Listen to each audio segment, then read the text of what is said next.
ओम गंग गणपते नमो नमः। संक्षिप्त शिवपुराण रुद्र संहिता अध्याय 24। दंडकारण्य में शिव को श्री राम के प्रति मस्तक झुकाते देख सती का मोह तथा शिव की आज्ञा से उनके द्वारा श्री राम की परीक्षा। नारद जी बोले, ब्राह्मण विधेय प्रजानाथ महाप्राज्ञ दयानिधे, आपके भगवान शंकर तथा देवी सती के मंगलकारी सुयश का श्रवण कराया। अब इस समय पुनः प्रेम पूर्वक उनके उत्तम यश का वर्णन कीजिए। उन शिव दंपति ने वहां रहकर कौन सा चरित्र किया था। ब्रह्मा जी ने कहा, मुने तुम मुझे सती और शिव के चरित्र को प्रेम से श्रवण करो।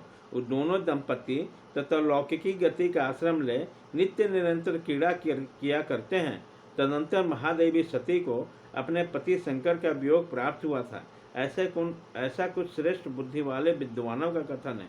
परंतु मुने, वास्तव में उन दोनों का परस्पर वियोग कैसे हो सकता है, क्योंकि वो दोनों वाणी तथा अर्थ के समान एक दूसरे से सदा मिले जुले हैं। शक्ति और शक्तिमान है तथा शक्ति तथा चित्त स्वरूप हैं। फिर भी कुछ लीला विषयक रुचि होने के कारण वह सब कुछ संकटित हो रहा। सती और शिव यद्यपि ईश्वर हैं, तो भी लौकिक रीति का अनुसरण करके वह जो लीलाएं करते हैं वह सब संभव है। दक्ष कन्या सती ने जब देखा कि मेरे पति ने मुझे त्याग दिया, तब वह पिता दक्ष के जग में गई और वहाँ भगवान शंकर का अनादर देखकर उन्होंने अपने शरीर को त्याग दिया।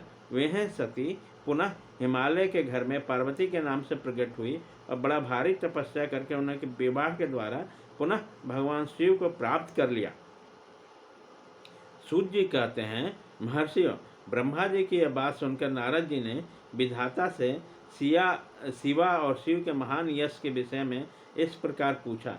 नारद जी बोले, महाभाग विष्णु शिष्य विधाता, आप मुझे शिवा और शिव के भाव तथा आचार से संबंध रखने वाले उनके चरित्र को विस्तार पूर्वक सुनाइए।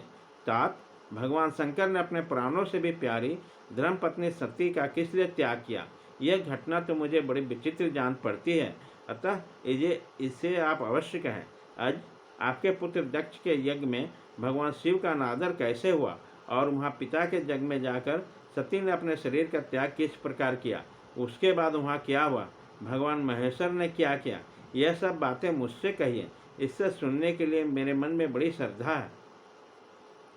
ब्रह्मा जी ने कहा, मेरे पुत्रों में श्रेष्ठ महाप्राज्ञ तात नारद, तुम महर्षियों के साथ बड़े प्रेम से भगवान चंद्रमौलिका का यह चरित्र सुनो।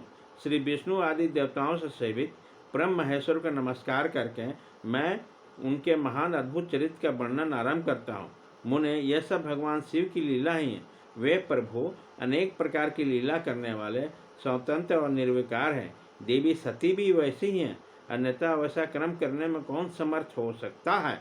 परमेश्वर शिव ही परम ब्रह्म परमात्मा है। एक समय की बात है, तीनों लोकों में विचार करने वाले लीला विशारद भगवान रुद्र सती के साथ बैल पर आरूढ़ होकर इस भूतल पर भ्रमण कर रहे थे। घूमते घूमते वो दंडकारण्य में आए। वहाँ उन्होंने लक्ष्मण सहित भगवान श्री राम को देखा, जो रावण द्वारा छल पूर्वक हरी गई अपनी प्यारी सीता को खोज कर रहे थे। वे हाथ सीते ऐसे उस स्वर में पुकारते जहाँ जहाँ देखते और बारंबार रोते। उनके मन में विरह का आवेश छा गया था।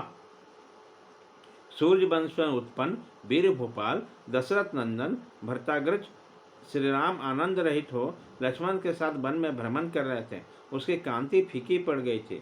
उसी समय उदार चेतापूर्ण काम भगवान शंकर ने बड़ी प्रसन्नता के साथ उन्हें प्रणाम किया और जय जयकार करके वो दूसरी ओर चल दिए। भक्त वत्सल शंकर ने उसे वन में श्री राम के सामने अपने को प्रकट नहीं किया। भगवान शिव की मुँह में डालने वाली ऐसी लीला देखकर सती को बड़ा विस्मय हुआ। वे उनके माया से मोहित होकर उनको इस प्रकार बोली। सती ने कहा, देवो देव सर्वेश परम ब्रह्म परमेश्वर ब्रह्मा विष्णु आदि सब देवता आपकी ही सदा सेवा करते हैं। आप ही सबके द्वारा प्रणाम करने योग्य हैं। सबको आपको ही सर्वदा सेवन और ध्यान करना चाहिए। वेदांत शास्त्र के द्वारा यत्न पूर्वक जानने योग्य निर्विकार परम प्रभु आप ही हैं। नाथ, ये दोनों पुरुष कौन हैं? इनकी आकृति विरह व्यथा से व्याकुल दिखाई देती है। ये दोनों धनुर्धर वीर वन में विचरते हुए क्लेश के भागी और दीन हो रहे हैं। इनके जो ज्येष्ठ हैं उनकी अंग कांति नील के समान श्याम है। उसे देखकर किस कारण से आप आनंद विभोर हो उठे थे। आपका चित्त क्यों अत्यंत प्रसन्न हो गया था? आप इस समय भक्तों के समान विनम्र क्यों हो गए थे? स्वामी कल्याणकारी शिव, आप मेरे संशय को सुने। प्रभु शिव स्वामी अपने सेवक को प्रणाम करें, यह उचित नहीं जान पड़ता। ब्रह्मा जी कहते हैं, नारद, कल्याणमयी परमेश्वर आदि शक्ति सती देवी ने शिव को माया का वशीभूत होकर जब भगवान शिव से इस प्रकार प्रश्न किया, तब सती की वह बातें सुनकर लीला विशारद परमेश्वर शंकर हंसकर उनसे इस प्रकार बोले। परमेश्वर ने कहा, देवी सुनो, मैं प्रसन्नतापूर्वक यथार्थ बात कहता हूँ, इसमें छल नहीं है।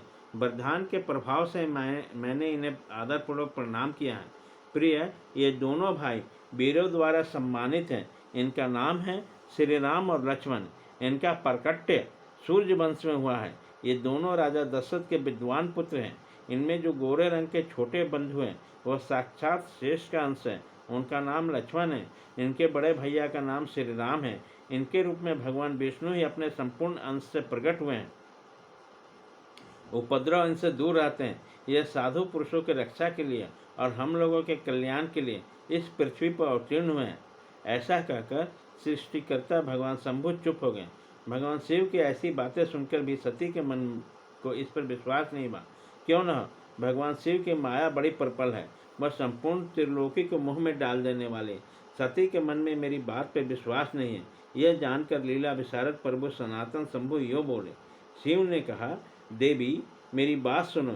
यदि तुम्हारे मन में कथन पर विश्वास नहीं है तो तुम वहाँ जाकर अपनी बुद्धि से श्री राम की परीक्षा कर लो। प्यारी सती, जिस प्रकार तुम्हारा मोह या भ्रम नष्ट हो जाए वह करो। तुम वहाँ जाकर परीक्षा करो। तब तक मैं इस बरगद के नीचे खड़ा हूँ। ब्रह्मा जी कहते हैं, नारद, भगवान शिव की आज्ञा से ईश्वर सती वहाँ गए और मन ही मन सोचने लगे, मैं मनचारी राम को कैसे परीक्षा करूँ। अच्छा, मैं सीता का रूप धारण करके राम के पास चलूँ। यदि राम साक्षात विष्णु है तो तब तो सब कुछ जान लेंगे, अन्यथा वो मुझे नहीं पहचानेंगे। ऐसे विचार सती सीता बनकर श्री राम के समीप उनके परीक्षा लेने के लिए गए। वास्तव में वो मोह में पड़ गए।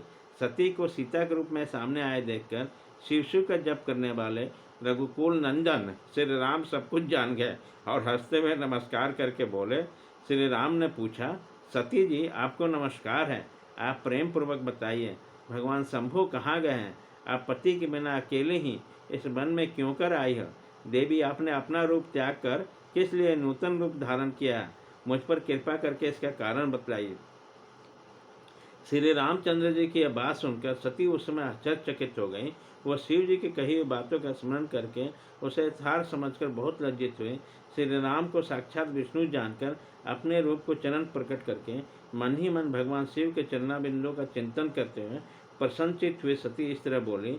रघुनंदन, स्वतंत्र परमेश्वर भगवान शिव मेरे तथा पार्षदों के साथ पृथ्वी पर भ्रमण करते हुए इस वन में आ गए। यहाँ उन्होंने सीता की खोज में लगे हुए लक्ष्मण से तुमको देखा। उस समय सीता के लिए तुम्हारे मन में बड़ा क्लेश था और तुम विरह शोक से पीड़ित दिखाई देते हो। उस अवस्था में तुम्हें प्रणाम करके वे चले गए और वे उस बट वृक्ष के नीचे भी खड़े हैं। भगवान शिव बड़े आनंद के साथ तुम्हारे वैष्णव रूपी की उत्कृष्ट महिमा के गान कर रहे हैं। यद्यपि उन्होंने तुम्हें चतुर्भुज विष्णु के रूप में नहीं देखा तो भी तुम्हारा दर्शन करते ही वे आनंद विभोर हो गए। इस निर्मल लोक को देखते हुए उसे बड़ा आनंद प्राप्त हुआ। इस विषय में मेरे पूछने पर भगवान शंभु ने जो बात कही उसे सुनकर मेरे मन में भ्रम उत्पन्न हो गया। अतः राघेंद्र, मैं उनकी आज्ञा लेकर तुम्हारी परीक्षा की है। श्री राम, अब मुझे ज्ञात हो गया तुम साक्षात विष्णु हो। तुम्हारी सारी प्रभुता मैंने अपना आँखों से देख ली। अब मेरा संशय दूर हो गया। तो भी महामते, तुम मेरी बात सुनो। मेरे सामने ये सच सच बताओ कि तुम भगवान शिव के लिए भी वंदनीय कैसे होगे। मेरे मन में यही एक संदेह है, इसे निकाल दो और शीघ्र ही मुझे पूर्ण शांति प्रदान करो। सती का यह वचन सुनकर श्री राम के नेत्र प्रफुल्ल कमल के समान खिल उठे। उन्हें मन ही मन अपने प्रभु भगवान शिव का स्मरण किया। उससे उसके हृदय में प्रेम की बाढ़ गई। मुने आज्ञा न होने के कारण वह सती के साथ भगवान शिव के निकट नहीं गए और मन ही मन उनकी महिमा का वर्णन करते हुए श्री रघुनाथ जी ने सती से कहना आरंभ किया। अध्याय 24।